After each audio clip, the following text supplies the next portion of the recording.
सो आज हम लोग इस तरह का लोडिंग एनिमेशन बनाने वाले हैं, ठीक है, जिसमें कि तुम लोग देख सकते हो मैंने बैकग्राउंड ब्लू रखा है और वो लोडिंग वाला एनिमेशन है। ये वेबसाइट की स्टार्टिंग में या यूज़ कर सकते हो कहीं पर भी। बस तुम्हें इस लोडिंग वर्ड को चेंज करना है और तुम किसी भी वेबसाइट में ऐसे एनिमेशन को यूज़ कर सकते हो, ठीक है। मैं कोड करके नहीं दिखाने वाला हूँ, ठीक है, कोड मैंने पहले से लिख रखा है, तो मैं तुम्हें समझा दूंगा कि ये बना कैसे है, ताकि अगर तुम इसमें छोटे मोटे मॉडिफिकेशंस करना चाहो तो कर सकते हो। ओवरऑल ये बिगिनर्स के लिए है, क्योंकि ये बहुत ही ज़्यादा सिंपल है, ये एनिमेशन बिल्कुल कॉम्प्लेक्स नहीं है, ठीक है। और ठीक है, तो फिर मैं तुम्हें समझाना शुरू करता हूँ। एज़ यूजुअल हम लोगों ने और मैंने CSS के लिए कोई अलग से जो है वो फाइल नहीं बनाई है, ठीक है। मैंने यहीं पर बॉडी के नीचे जो है वो स्टाइल टैग का यूज़ करके उसके अंदर जितनी भी CSS है वो लिंक दी है, ठीक है। अच्छा, तो अभी क्या है कि यहाँ पे तुम्हारा जो डिव लिया है मैंने बॉडी के अंदर HTML में, ठीक है, उसमें मैंने क्लास लोडिंग दे दिया है और उसके अंदर जो है वो स्पैन दे दिए हैं, ठीक है। और हर एक स्पैन के अंदर एक एक लेटर लिखा है, ठीक है, जो कि बेसिकली यहाँ पर तुमको ऊपर नीचे ऐसे करते हुए दिखाई दे रहा है, ठीक है। अच्छा, फिर मैंने डिव क्लोज कर दिया, तो ये तो सिंपल था, है ना, बहुत बेसिक है, 4th क्लास का बच्चा भी शायद ये कर लेगा। ओके, एनीवेज अभी यहाँ पे समझते हैं। ये हम लोगों ने बॉडी है, ठीक है, इसका बैकग्राउंड कलर ब्लू ले रखा है। अब ये चीज़ देख लो, ओके, इसको तुम कुछ भी चेंज कर सकते हो, है ना, यहाँ से अपना सेट कर लो। वैसे रेड भी अच्छा लग रहा है देखने में, तो हम लोग इसे रेड ही रहने देते हैं। और ये मैंने कलर लिया है, कलर उसका रहेगा जो कि इसके अंदर टेक्स्ट है, ठीक है, यानी कि ये जो यहाँ पे लोडिंग चल रही है ऊपर नीचे। एनीवेज हम लोग इसे वाइट ही कर देते हैं, ओके। तो उसके बाद फिर डॉट लोडिंग आता है। अब देखो इसमें सीन क्या है, सबसे पहले एक एक लाइन कर लो ताकि सही से समझ आए अपन लोगों को। ओके ओके, तो अभी हम लोग मार्जिन पे आ जाते हैं, ठीक है। तो मार्जिन जैसे मैंने इसमें 40% और ऑटो दे रखा है, ठीक है। तो 40% और ऑटो में ये रहता है कि मान लो मैं इसको यहाँ पे 0% कर दूँ, तो ये मैंने टॉप से दे रखी थी, ठीक है। और मैं इसमें अगर 40 लगा दूँगा तो ये ऊपर से 40% की मार्जिन पे जो है वो बेसिकली एक्ट करेगा। मैंने इसे फुल स्क्रीन पे खोला तब भी ये वहाँ से यहाँ तक 40% है। तो ये तुम्हारा अगर जैसे अडेप्टेबिलिटी के लिए बना रहे हो तो ज़्यादा सही नहीं है। तुम लोग चाहो तो मार्जिन टॉप बॉटम और राइट लेफ्ट हर किसी में ऑटो दे सकते हो। 40% ऑटो मत दो, ठीक है, वो इतना बेटर नहीं रहेगा। पर मुझे इसे टॉप से नीचे लाना है क्योंकि सेंटर में रखना है ताकि ज़्यादा सही से दिखाई दे, तो मैं यहाँ के लिए इसको यूज़ कर रहा हूँ, ठीक है। अभी इसको समझो, यहाँ पे तुम्हारा जो लोडिंग था, ठीक है, उसके अंदर ये सारे स्पैन्स थे, ठीक है। तो अभी अब देखो ये एनिमेशन कैसा दिख रहा है। ये एक बेसिकली सीढ़ी बनाता हुआ ऊपर जा रहा है, ठीक है। मे बी ये ज़्यादा अच्छा लग रहा हो, लेकिन ओवरफ्लो हाइड कर देने से देखो क्या होता है, लगता है कि यहाँ पर एक लाइन खींची हुई है और उसके अंदर से ये अपीयर होते हुए दिखाई देता है, ठीक है। तो ओवरफ्लो हिडन का यूज़ यहीं पर किया जाता है। ओवरफ्लो में दो चीज़ें और होती हैं, एक तो एक्स में होता है ओवरफ्लो, ठीक है, और एक वाई में होता है। अभी ये चीज़ देख रहे हो यहाँ पे बेसिकली वो आ गया, ठीक है। तो ये ओवरफ्लो एक्स जब यूज़ करोगे तो कुछ इस तरह का देखने को मिलेगा, इसलिए ओवरफ्लो लिखो, ठीक है, इस एनिमेशन के लिए। बाकी अगर हिडन रखना चाहते हो तो भी बुरा इफेक्ट नहीं दिखता है, पर ये थोड़ा सा डेफिनेट हो जाता है कि तुमको बार बार पता चलेगा कि एनिमेशन शुरू कहाँ से हो रहा है। ऐसे तुम्हें पता नहीं रहता कि एनिमेशन शुरू कहाँ से हो रहा है तो वो ज़्यादा बेटर रहता है, ठीक है। फिर फॉन्ट वेट आता है, ठीक है, तो फॉन्ट वेट पता है बोल्ड है, इसको हटा दूंगा तो ये सब दुबले पतले हो जाएंगे, ठीक है। एनीवेज उसके बाद लोडिंग स्पैन आता है। अब समझो ये क्लास लोडिंग है तो मैंने इसके आगे डॉट लगा के लिखा है, ठीक है, और उसके अंदर के जो टैग्स हैं यानी स्पैन, ठीक है, तो मैंने यहाँ पर लिख दिया है इसके आगे। ये ऐसे ही लिखा जाता है। इसके अंदर तुम कुछ और भी अगर यूज़ करते, ठीक है, किसी डिस्क के अंदर हो, तुम्हें क्लास के अंदर किसी टैग को दिखाना है तो विदाउट डॉट जो है उसके आगे उसे स्पेसिफाई कर दिया जाता है, ठीक है। अब देखो इनलाइन ब्लॉक से होता क्या है।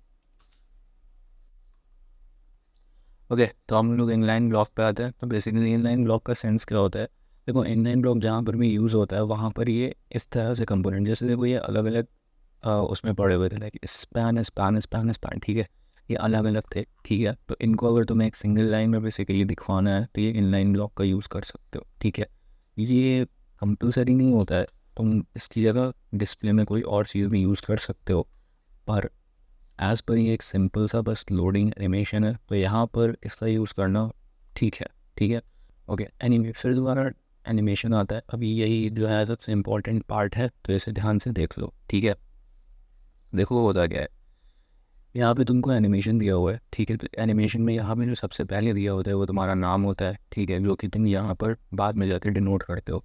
ये की फ्रेम्स जो है ये लिखा जाता है, ठीक है, और इसका यूज़ किया जाता है एनिमेशन के बेसिकली नाम में कि तुम्हें कौन कौन से फ्रेम पे, लाइक 0% जब है, 20% और 100%, तुम्हें इसमें कितने चेंजेस चाहिए, ठीक है, उस तरह से ही इसका यूज़ किया जाता है, ठीक है। तो अगर यहाँ पे मूव अप लिखा है और यहाँ पे भी मूव अप लिखा है तो ये बेसिकली इन दोनों को सेंस में नहीं आ सकते हो कि एक दूसरे से बांध रहा है, ठीक है। उसके बाद ये एनिमेशन का डिले होता है, ये 3 सेकेंड का होता है। इसका तुम मान लो मैं 12 सेकेंड कर दूँ तो ये काफ़ी देर में आएगा, निकल गया। ये इतना अच्छा नहीं है, पर ऐसे तुम समझ रहे हो कहीं और पे भी यूज़ कर सकते हो, ठीक है। और अभी ये 12 सेकेंड बाद, ठीक है ना, वापस से वो करेगा। अच्छा, इन्फिनाइट का सेंस क्या होता है? इन्फिनाइट का मतलब ये एनिमेशन हमेशा चलता रहेगा, ठीक है। ये बेसिकली नंबर होता है, ठीक है, ये तुम एनिमेशन को कितनी बार करवाना चाहते हो, ठीक है, बस और कुछ नहीं। अगर मैं इन्फिनाइट हटा दूँ, ठीक है, तो एनिमेशन रिपीट नहीं होगा, और इन्फिनाइट हटा दूँगा तो एनिमेशन रिपीट होना है, ठीक है।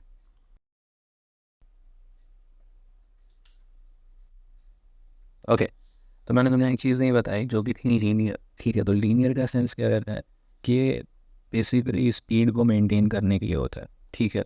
मतलब कि स्टार्टिंग से एंड तक जो भी एनिमेशन हो रहा है, ठीक है, वो पूरी तरह से एक सेंस में बोल सकते हो कि सेम स्पीड में रहे, ठीक है। उसके बाद की फ्रेम्स आते हैं। की फ्रेम्स को डिनोट करना बहुत आसान होता है, ठीक है।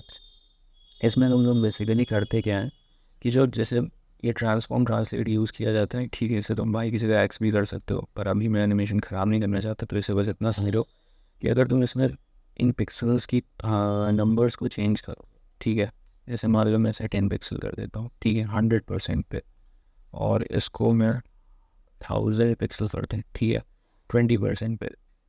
ओके, तो अभी ये जो यहाँ पे देख रहे हो ये क्यों हो रहा है, देखो मैं एक चीज़ और करता हूँ, इसमें से मैं ओवरफ्लो को हटा देता हूँ। ओके, ये बहुत ही कमाल का लग रहा है ना।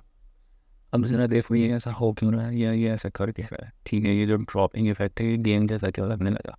ओके, सेंस क्या होता है कि 0% पे जब तुम्हारा की फ्रेम है, ठीक है, तो उसका जो ट्रांसलेट वाई, अभी यहाँ पे एक्सेस ग्राफ पड़ा होगा मैथ में, तो उसमें एक्सेस रहता है ना, एक्स और वाई, ठीक है। तो मान लो जो स्ट्रेट ऐसे जाती है एक्सेस, ठीक है, तो वो एक्स रहती है, और ऐसे जाती हो, और सॉरी ये वाली एक्स रहती है, ठीक है। ऐसे हॉरिजॉन्टल वाली और वर्टिकल वाली जो है वो वाई एक्सेस रहती है। हमारा जो नॉर्मल लोडिंग एनिमेशन था वो नीचे से ऊपर की तरफ चल रहा था, लाइक अभी जैसा कर रहे हैं वैसा ही था, पर मैं ऐसे नॉर्मल करता हूँ, फिर से ही करेंगे अभी। ओके, तो देखो ये नॉर्मली नीचे से ऊपर की तरफ जा रहा है। अच्छा, अभी ये ऐसा क्यों दिख रहा है कि मैंने आपसे ओवरफ्लो हेडिंग जो है वो हटा दिया, ठीक है, ये चीज़ ध्यान रखना। तो ये वाई एक्सिस में ही जा रहा है ना। तो मैंने कहा कि 0% पे जो है ये 70 पिक्सल्स पे होना चाहिए, ठीक है। 70 पिक्सल ऐसा समझो कि पूरी ये जो बॉडी है इसकी, ठीक है, इसमें ये 70 पिक्सल पे होना चाहिए। अब ये सिंगल है, बहुत मतलब बहुत सारे डिव्स बनाओगे तो शायद अलग अलग का यूज़ करना पड़े, बट फिलहाल के लिए समझो कि पूरी बॉडी में ये जो है 70 पिक्सल्स पे जाना चाहिए, 0% पे, 20% पे 0 पिक्सल्स पे, और 100% पे भी 0 पिक्सल्स पे होना चाहिए। मतलब यहाँ से स्टार्टिंग हो रही है, ठीक है, ये देखो यहीं से निकल कर वहाँ जाता है, यानी ये 0 से 70 पिक्सल तक उठ कर जाता है बेसिकली, ऐसा बोल सकते हो, ठीक है। और 20% पे भी ये जो है 0 पिक्सल पे रहता है, ठीक है। और जब 100% होता है तो ये बेसिकली वापस से 0 पिक्सल पे आ जाता है। मतलब 0% पे 70 पिक्सल पे रहेगा, और मान लो मैं इसमें सिंपली पोर्ट्रेट करूँ तो ये नीचे क्यों जाने लगा, रीज़न समझो। 0% जो है ये 70 पिक्सल पे था, मतलब जब एनिमेशन की स्टार्टिंग हो रही थी तब ये 70 पिक्सल पे था। 20% पे जब पहुंचा तो ये 200 पिक्सल पे चला गया, और 100% पे वापस से 0 पिक्सल पे चला गया, ठीक है। तुम्हें ध्यान के रखना होता है एनिमेशन बनाने के टाइम, ये 0% तुम्हारी एनिमेशन का स्टार्टिंग पॉइंट होगा, 20% थोड़ा उससे ज़्यादा, और 100% तुम्हारी एनिमेशन का फुल एंड फाइनल पार्ट, ठीक है। अब ये वाले फ्लो के बारे में क्या कहना है। 0 पर भी 70 पिक्सल है और 100 पर भी 70 पिक्सल है, सेंस समझो। 0%, 100%, ठीक है, या उल्टा ले लो, 0% और 100%। एनिमेशन स्टार्टिंग जब होती है तो ये 70 पिक्सल पे होता है, ठीक है, और जब एनिमेशन एंड होती है तब ये 70 पिक्सल पे ही होता है, ठीक है। शायद तुम लोग समझ गए होगे।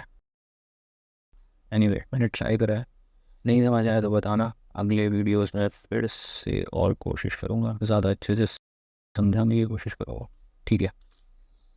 एनीवेज, उसके बाद फिर ये चाइल्ड वाला सीन किया जाता है। देखो ये एक डिव, इसका 1 2 3 4 इतने सारे चाइल्ड्स हैं इसके, ठीक है।